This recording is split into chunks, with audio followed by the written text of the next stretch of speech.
Hello readers, welcome back to నా చేతి రాతలు. మాంగళ్యం 63వ భాగం. ముఖ్యమైన పని ఉందని వెళ్ళినా మనసు పెట్టలేకపోయాడు అవి. ఎప్పుడు ఇంటికి వెళ్ళిపోదామా అనుంది అతనికి. రోజులా అర్ధరాత్రి వరకు ఉండకుండా భోజనం టైంకి ఇంటికి వచ్చేసాడు.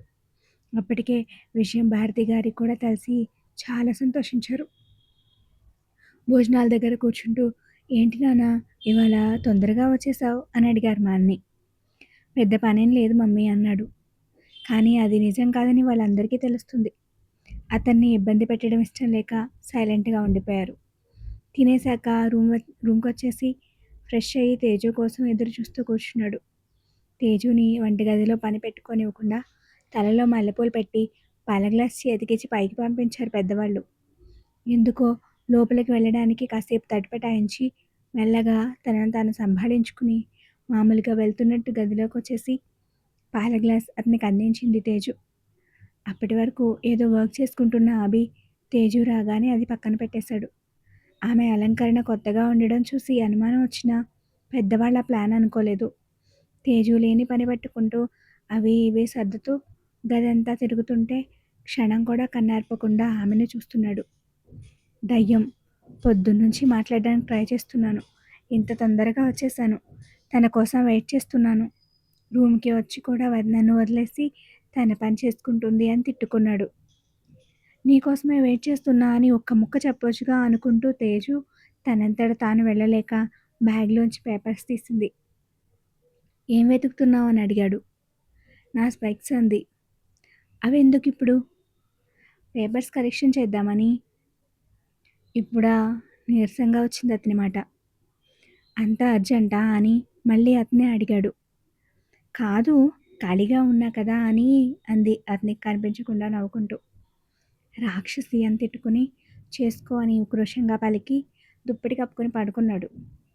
తేజు ఓరగా చూసి నిద్రపోయాడా అని బెడ్ దగ్గరికి వెళ్ళి వెనక్కి వచ్చేంతలో ఏం జరిగిందో తెలియకుండానే బెడ్ మీద ఉంది. నిజంగానే పేపర్స్ కరెక్ట్ చేసుకుంటూ గడిపేస్తుందేమో అని దగ్గరికి రాగానే ఆమె చేయి పట్టుకుని మీదికి లాక్కుని దుప్పటి కప్పేశాడు అభి. ఊహించని పరిణామానికి తేజు రియాక్ట్ అయ్యేలోపే ఆమె పెదవులు తన పెదవులతో మూసేశాడు. కాసేపటికి పెదవుల్ని వదిలి మెడవంపులో చేరేసరికి అతనికి ఆగేలా లేడని తమకంగా అల్లుకుంది తేజు. కొంత సమయం తర్వాత బెడ్కి జారిగెలపడి కూర్చున్నాడు అభి.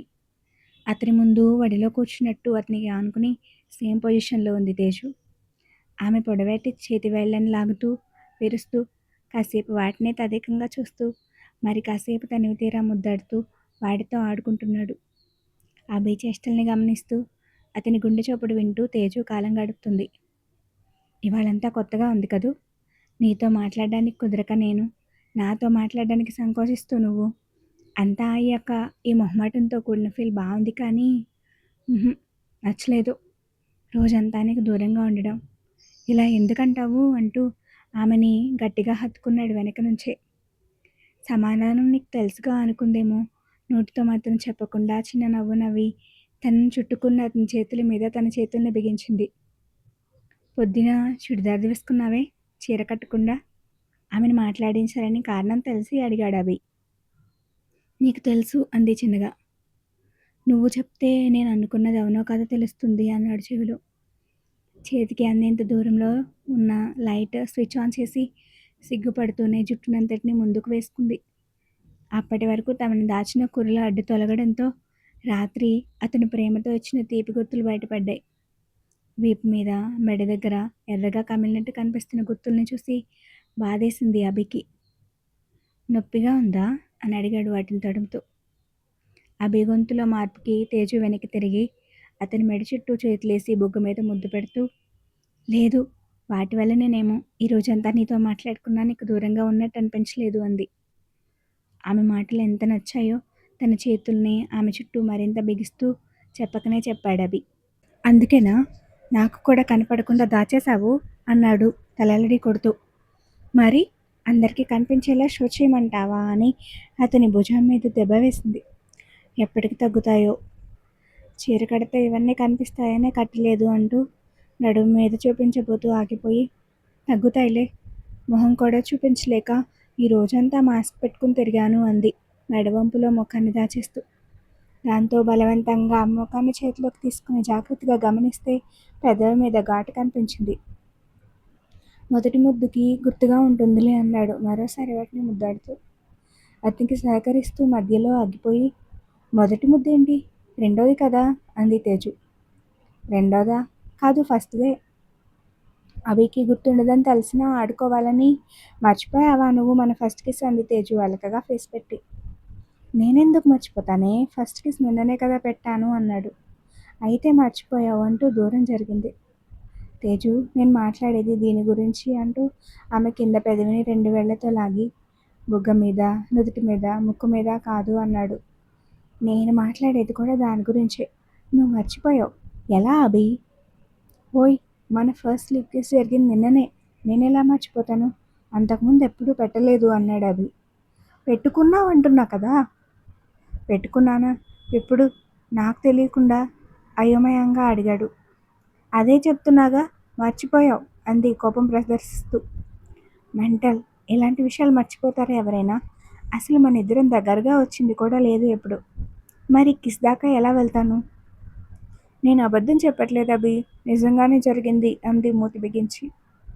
అవునా, ఎప్పుడు అని ఆలోచించి, అసలు అలాంటి సిచ్యువేషన్ లేదని అతనికి గట్టిగా అనిపిస్తుంటే, ఎప్పుడో చెప్పవా ప్లీజ్ అన్నాడు బ్రతిమాలుతూ. పాపం అభి తప్పేమీ లేదుగా అనిపించిందేమో. ఈ మధ్యన కాదు, చాలా నెలలైంది అంటూ లేచి చీర సర్దుకుని బాల్కనీలోకి నడిచింది.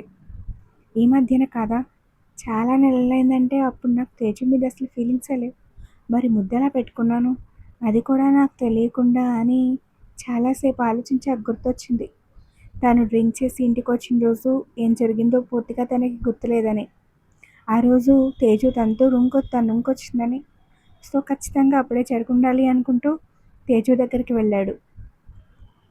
ఒక పక్కన అవిని గమనిస్తూనే మరో పక్క దీపావళి పండుగ సంబరాల్లో ఆకాశంలో నిండుతున్న క్రాకర్స్ వెలుగుల్ని చూస్తూ నిలబడింది. అన్యాయం తేజు, నాకు తెలియదని తెలిసి కూడా మర్చిపోయానని నా మీద నిందలేస్తున్నావు. అప్పుడు జరుగుండొచ్చు కానీ నాకు గుర్తుండదని తెలుసుగా నీకు అన్నాడు. మరేం గుర్తుంటుంది? నీకు విడాకులు ఇస్తానన్నది, శ్రావణితో పెళ్లి చేస్తానన్నది, నీకు ఇష్టం లేకుండా నీ రూమ్లోకి వచ్చింది, అవైతే గుర్తుంటాయి కదా.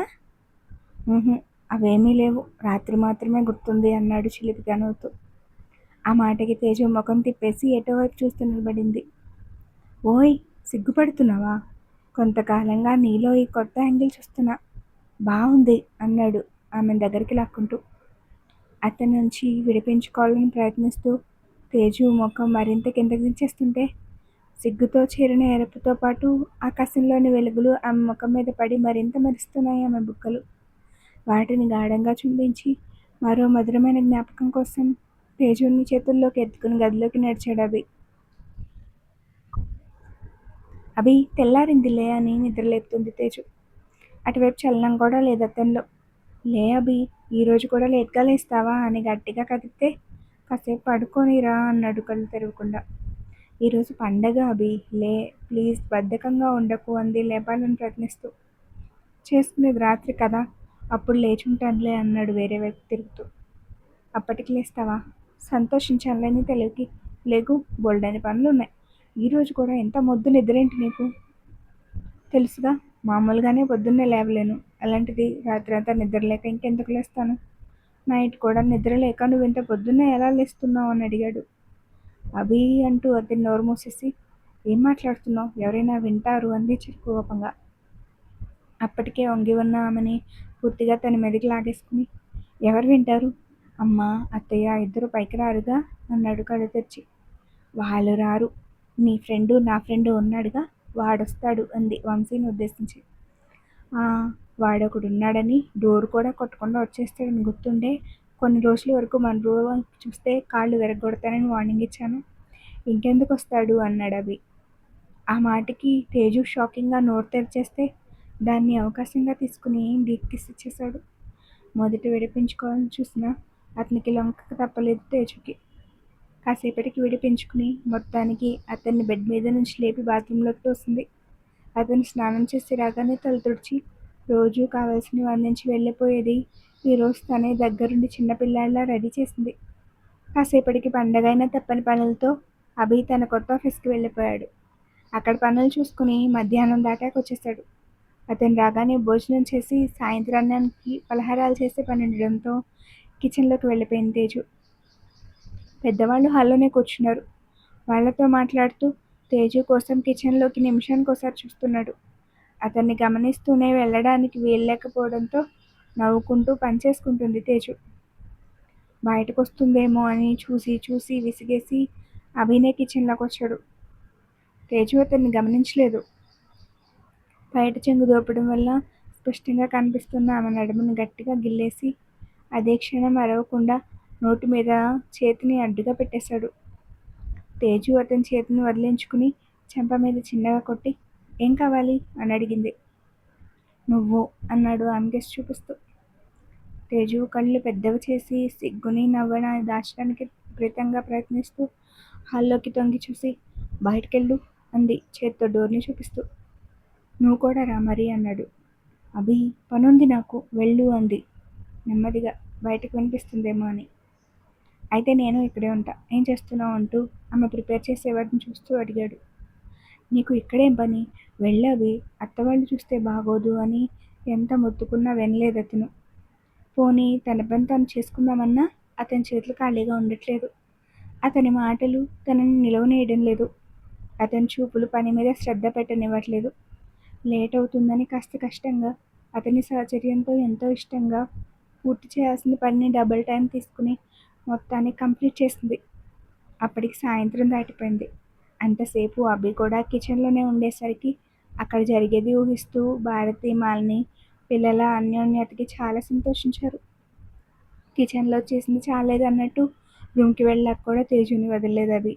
క్షణం కూడా తనని వదలని అతన్ని పైకి విసుగు చూస్తూ లోలోన మురిసిపోతూ తను రెడీ అయ్యి అభిని రెడీ చేసి చీకట్లు పడే సమయానికి కిందకి తీసుకొచ్చింది తేజు. అందరూ కలిసి నిష్టగా పూజ చేసి నైవేద్యాలు సమర్పించి దీపాలు వెలిగించి వాటితో ఇల్లంతా అలంకరించి తర్వాత కడుపారా ఆరగించి ఆరుబయట వీధిలోని దీపావళి సంబరాలను చూస్తూ వాళ్ళు కూడా అతి తక్కువ మోతాదులో క్రాకర్స్ వెలిగించి పండుగని పరిపూర్ణంగా పూర్తి చేశారు. అభి, తేజు ఇద్దరి చేతులు ఒకటిగా కలిసి ఒకే క్రాకర్ని కాలుస్తుంటే ఆ వెలుగులు సంతోషానికి ప్రతిరూపంగా వారిద్దరి కళ్ళలో కనిపిస్తుంటే వాళ్ళని కంటికి నిండుగా చూసుకుంటూ వాళ్ళ జీవితాల్లో ఉన్న చెడు పోయి ఈరోజు నిజమైన పండుగ మా ఇంట్లోకి వచ్చింది. వాళ్ళెప్పుడూ ఇలాగే సంతోషంగా కలిసి ఉండాలని దూరం నుంచే ఇద్దరిని దీవించారు మాలిని, భారతి.